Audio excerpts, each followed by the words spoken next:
In this video, I'm going to be using and trying to blend all the concepts that we have learned so far, whether it's really using the high time frame bias in our intraday trading decisions or the high probability trading model that I just talked about earlier in the video about scalping, right?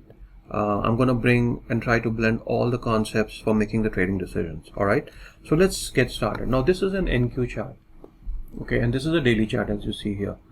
So this was, let me just mark all the important levels here, and I will try to make it an in-depth analysis, right, for the trading decision, so that it becomes very clear, right? So this is all-time high for NQ, and if you look at the chart closely, you will see there is this big inefficiency right here, this fair value gap, bullish fair value gap, or BISI.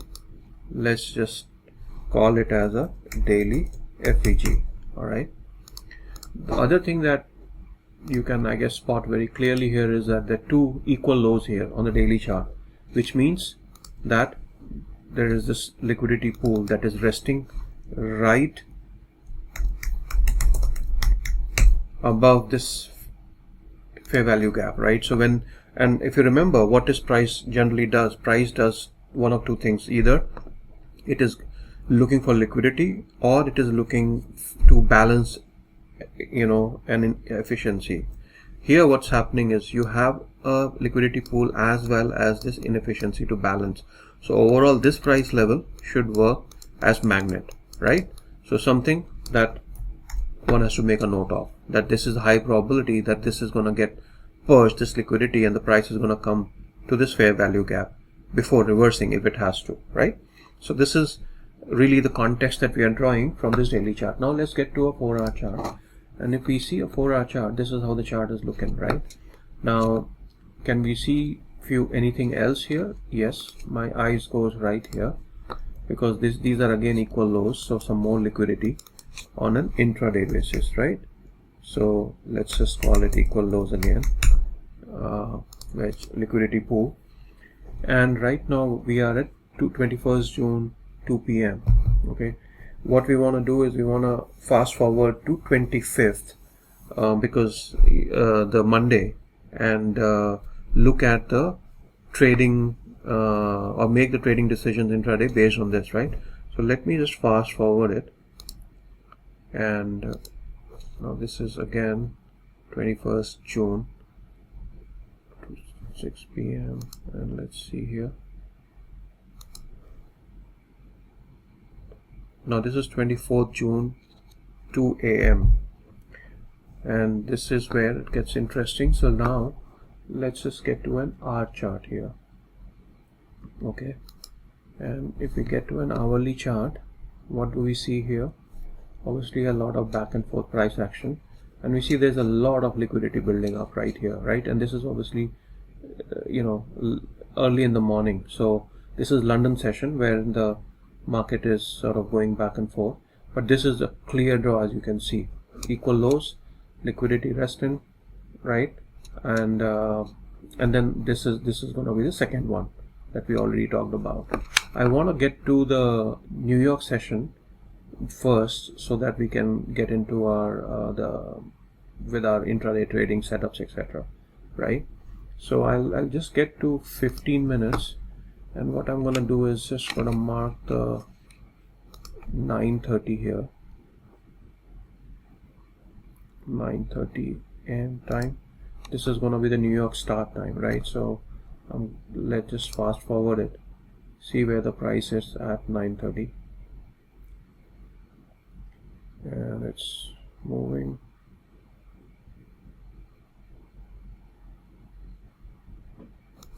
Here you go. So this liquidity was purged even 9:30, obviously, right? So this was purged in early part of New York AM session, rather New York Hill Zone, I would say, right here, which is, and then we have to wait for the 9:30 open. So let's just play it a little bit faster here and just see what happens after that. Here you go. Okay, now let me just take this off And let's just note few things here. Right now I'm just getting into the nitty-gritties of the intraday trading, right? So we've already used the high time frame to see where the liquidity pools are. Now what we have to do is mark few of the important levels here and the time. So 9:30 is where this is, right? So this is the 9:30. So let me just draw a line here and mark it as 9:30 open. So this was the price when the New York session started, the price. And right after that, if you see, there was this fair value gap that got created, right? Now let me play it okay, right here. So what I want to do is draw this fair value gap, 9:30. If you remember, 9:30 fair value gap is one of the significant inefficiency, right? We want to have it on our charts. Okay, so this is a 9:30 fair value gap, and the the price goes up, comes down. Now at this point in time, if you have to look at the overnight price action, where was the London low, the Asia low, the London low was all purged already, sell side, right? Because the overnight action came down. Where was the buy side? Let's also mark it so we know. Now this was 704 right here, and this is 404. So let's just mark this as an important level, which is London buy side, right? London buy side liquidity, which obviously is very high. The market did sell off quite a bit. So this is how we got it. Now where is the liquidity pool resting? Now one has already been taken out, as we've discussed, and what we have originally identified. Now where is the other liquidity pool? Right here. Remember, this is a magnet liquidity pool as well as the inefficiency on a higher time frame. This is where the price very likely will gravitate to. But can we take a short trade? No. We have to work through these macros, through these significant inefficiencies in the day, just to look for the right setups. Now we have a liquidity pool at the bottom. Now we have to look for the right setups. Okay. So what time is it right now? 9:37. So let's see what 9:50 macro does. So I'm gonna play this. Okay, this is again 9:44. Let's get to the 9:50 macro here, and this is the 9:50 macro. So I'm just gonna be marking the significant inefficiencies. So this is 9:50 macro open, right? So I'm calling it MO, which is macro open. 9:50. Where is this? What's this right going on here? Fair value gaps, right? One, and then there was another one, 2. So if I have to mark these two in succession, these two are fair value gaps right here. Now also, can you see what has happened here? There was the sell side, right? So sell side, buy side, this was a SIBI and then a BISI. So this is just not a FVG, this is a 950 BPR, balanced price range, isn't it? So let's mark it, and by definition this is one of the significant inefficiency. So we have 1, we have 2. Now the moment this candle closed, by this candle, this has already become a BPR. Now where would the price go to from here? Higher, right? Because this is going to support. Where higher? Where is the next significant inefficiency? 930 FVG. So where would you expect the price to go? To 930 FVG. Now can it go higher? Absolutely. What becomes important? How the price behaves at 930. So you see the price gets to 930, and now let's see, right? So the way, if the price, let's say from here on, gravitate and use this and closes above this, then you can then start to look at some of these targets, right? But if it comes down and closes back again, which means that the price wants to go below, right? And that's what you have to take a note of. So let me just fast forward it, see how the price is doing. Now you see the price touched it, this worked as a resistance, came down, then what happens? moves up, right, closes above. So when the price closes higher, then what you are doing is you are targeting some of these inefficiencies. Now, where will the price go to? It's going to target this, this, or this. You don't know at that time, right? So what you're doing is you're only targeting the low-hanging fruit. Also being aware that there is this big liquidity pool that's resting below the price, okay? So whatever, even if you are in a scalping mode, whatever mode, you are always going to be cognizant of this fact, number one. Number two, you're taking quick profits, right? Because the price can turn anytime here, right? This is the magnet, always remember that. So when you're making the decisions, even though at this point in time you are seeing bullish signatures, you are not going to be, want to try to be locked into a trade for a very long time and look for 50, 100, 200 points, right? That generally doesn't happen because you have your draw on liquidity lower, magnet that you've identified on the lower, right? So now let's fast forward, see where it does. Now price goes up, run some of this liquidity right here. This is a liquidity pool, and at this point in time, whether even though it's bullish signature, am I gonna be targeting London buy side? Yes. Can it hit? Absolutely yes. Am I gonna bet too much on it? No, just because of the reason that there is a liquidity pool down below and the price can turn on a dime, right? So you gotta be patient, and you also gotta be looking for more signatures or more structure to develop, more so on the bearish side, right? Because a lot of these buy side has already been met. So let's fast forward and see what the price is doing. And okay, so see how price is using this. So this is where the attention needs to be paid, right? And look at the price action. So the price goes higher. You're using this array 930 is one of the significant efficiency to go higher and to do what? To meet all the objectives, to meet the buy side. Now the price starts to come lower. What it is doing? It's again came back to 930 fair value gap, just goes higher, comes back again, right? And then once it closes below it, very likely it's going to be using as a resistance, right? A 930 resistance to go and attack the sell side. Okay, so at this point in time, as part of a trading model, you have a clear drawn liquidity on the lower side, right? And you also have a a signature, a bearish signature that you see here with this candle close.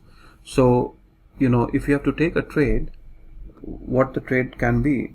The trade can be that once the price comes back to this 930 fair value gap, okay, you can get into a short. You can have your stop loss either right at this level or a swing high, right? The swing high would be a lot safer, but again, it just depends on I guess your overall risk reward and etc. that you want to get in, right? But very typically what I do is when I'm trading NQ, since NQ has this long wicks that you see all the time, I'm generally try to be at a swing high above this 930 FVG, right? So I'm gonna enter a short here. My stop is going to be here, okay? And where would the target be? The lowest hanging fruit, if you really think about it, is this 930 BPR, because this should act as a support, isn't it? Because of this action. Now, can it not go lower? Absolutely it can, because our drawn liquidity is lower. But if I am getting into a contract, I'll always make sure that my first sort of exit is always a low hanging fruit, which would be that either the top of this BPR or the midpoint of this BPR, right? And generally I'll always have it somewhere here, right? Because the low hanging fruit is always just the top of the BPR. Okay, so now let's see what happens. And fast forward. Okay, now you see it already came back, hit this. Okay, did we get into the trade? No, because it never tested it. Now the question now that comes in, that if it comes back and tests it, okay, would the trade be still valid? I would say the trade be still valid. Why? Because there's this bigger liquidity pool resting below, which is this one, Okay, so the trade would be still valid, but also let's see what time is it right now at this time, because it has already come here and coming back. What time is it? 10:30. Only 20 minutes from the 10:50 macro. So am I going to trade at this point in time? No, I'm going to wait for more structure to develop and wait for the 10:50 macro. Now if the trade runs away from me, so be it. It's fine. It happens many times, right, where you cannot get into the trade, but you still have to look for all the criteria per your trading model to get into those high probability trades, right? So now let's fast forward, and you see right here it tests back, right? So yes, one could have taken the entry here and gone below, right? I mean, traded through this, but was this the right setup? No, just because it was right before the macro, right? So personally, I would wait. Can anyone take a short trade? Absolutely. But I'm just talking about because it was so close to macro, I'll wait for the price to develop for the 10:50 macro. Okay. Now see here, 10:50 macro. What does it give? So also again, take a note as to what all have happened so far. That this liquidity is still intact, right? And coming back to the 10:50 macro, let's mark this, the 10:50 macro, 10:50 to 50. So this is where the macro started, right? So let's mark it as macro open. All right, and here if you look at it, this was this sell side and this buy side. So this again is a, let's just call it a, draw this, and what is this right now? This is a macro inversion, again one of a significant inefficiency, right? Because this was inverted during the macro, right? Now what are the signatures that you're seeing here? The price has gone back, trading in this BPR, which now should be acting as a resistance, because the price traded below it and now coming back, so the price, you know, should act as a resistance, right? Now if it closes above it, it can be, you know, construed as support. So that's how you are sort of internalizing the order flow, right? Now let's fast forward. Is at this point in time, is there any trade on? No. Why? Because my interest is here, this liquidity pool. When would I see a bearish signature at this point in time? The bearish signature would be the first you know, bearish signature that you would see here is, these are all macro timelines, right? So let me also draw this macro BPR right from here to here. Now there's a lot of these thing, but you know, so but let me just draw that this is a macro FVG, right? Now when this FVG gets reverted, that's where you will see the first bearish signature, right? And then you have this inversion. So to be on the safer side, I want the price come back all the way, close below macro inversion, okay, reclaim this FVG, okay, and then what I'm going to target, I'll then target this liquidity pool. Right now I'm not interested. Okay, so you see how even though there are, you know, I mean, obviously you're reading the price right, and there are things, but I'm waiting. I demand all the parameters to be satisfied for my trade. Okay, that's what trading is anyways, isn't it? So you gotta wait for the right conditions to develop. Now let's fast forward it here. Let's see what the price is doing. And I see the price is still engaging with this 950 BPR. Okay, and you see it's the price has gone into this consolidation, as you see. And now what time are we in? It's about 11:52 a.m. Eastern. So we are very close to the lunch session. The lunch session is 12 to 1:30 Eastern, right, during the daytime. So just, you know, time is always very important. So you should, you know, always be looking for what time is it, what is the price doing. And as you see, it is just trading and hovering around this macro FVG right here. Okay, and one of the other things, you know, yeah, so this is a macro, and what you're seeing here is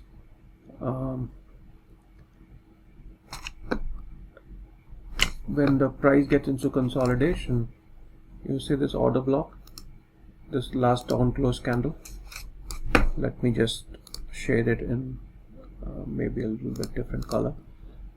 By definition, what this is nested within a inefficiency, right? Significant inefficiency. This is macro FVG. So you see how you can expect this to support, right? Become a high probability order block, and you can expect this to support price few times. So you see the price goes up, comes down, gets support, comes down, but again, where does it go to? Right to the bottom of it, and then moves higher again. So the first sign where the price would start to show some weakness would be a closure below here, right?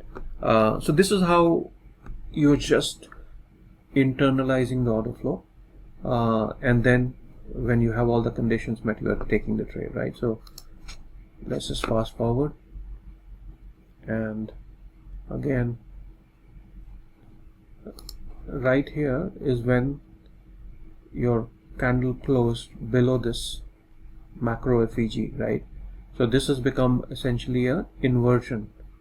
Also, if you see what time, there's another macro that has started, right? So let's note down this macro as well, 1250 macro. Where is the macro open? Right here. So this is macro open for 1250. Okay, comes down, forms these FVGs. So these are actually this very small one, hardly nothing here, right? So this one is, so this is one FVG that you can see. This is macro, and so you're just making a note of that. Okay, and remember, this is the last one, right? The macro inversion that we were talking about, and see the price is still not close below it. So was there any trade so far to target this liquidity? No, right? So because this is still there. So let's fast forward. Right here when you have a closure somewhere here, right, this is when you can actually take a short trade, and let's say, so basically your entry would be somewhere here on this. Your target would be this one, 760. Your entry would be 841, and where would your stop be? If you look at it, this is the macro inversion, so you always want to put a stop above it, and then there was a small one, right, this FVG, and then there is a swing high. So my stop is going to be here, okay, and my target is going to be here. So if you look at it, good risk reward trade. Let's see how it pans out.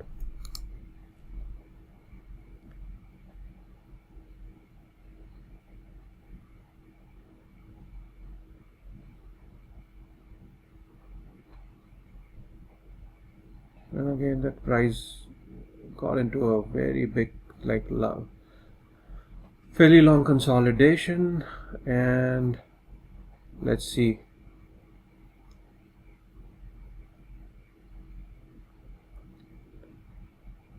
And this is the most difficult part of the trade, right? As you are waiting and waiting and waiting, and it's getting close to it, but still not purging it, right?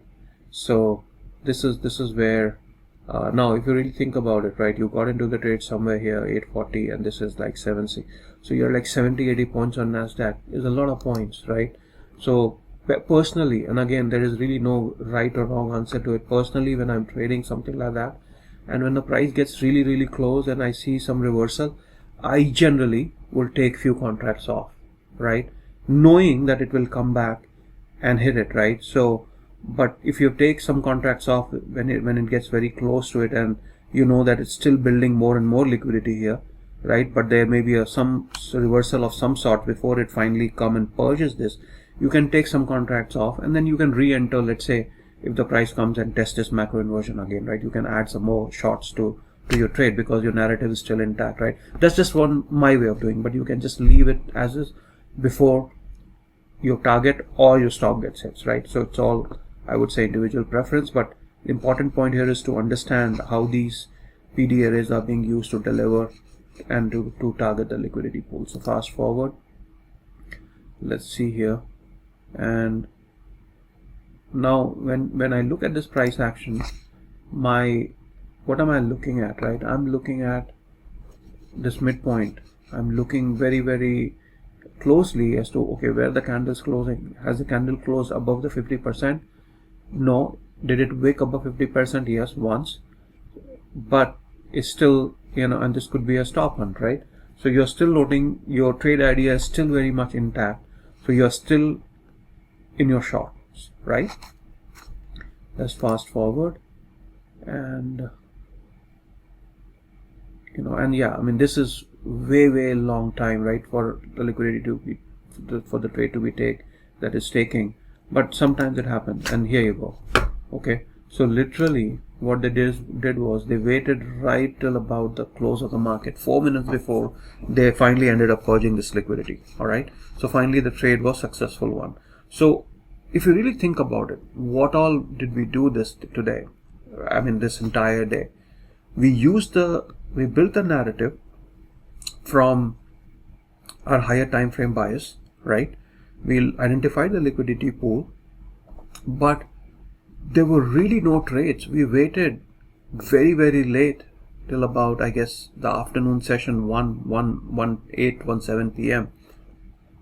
to really get, to get onto our first trade, because there was a trade right here, but then it never really got to the point. Remember the first one, and we had to let it go. But finally, that we got an opportunity right here, and this was a fairly decent trade if you really think about it, right? In terms of risk reward, from 840 all the way to 7, so about 80 points to the risk of about about 25 points, let's say. Okay, and this was the trade for today. Now there are a few things that I didn't really cover in this, in terms of SMT and all that. And if you look at it closely between ES and NQ, there were a couple of SMTs as well at the top, right? So that really was the good indication that the market would start to go low. So those are the things that also you are doing, and maybe one of the examples I'm going to do that as well. But hopefully this example helped you a little bit in terms of really blending these concepts, right? And putting it all together for a trade and then executing onto that. So that's about it for this one, and I'll see you in the next.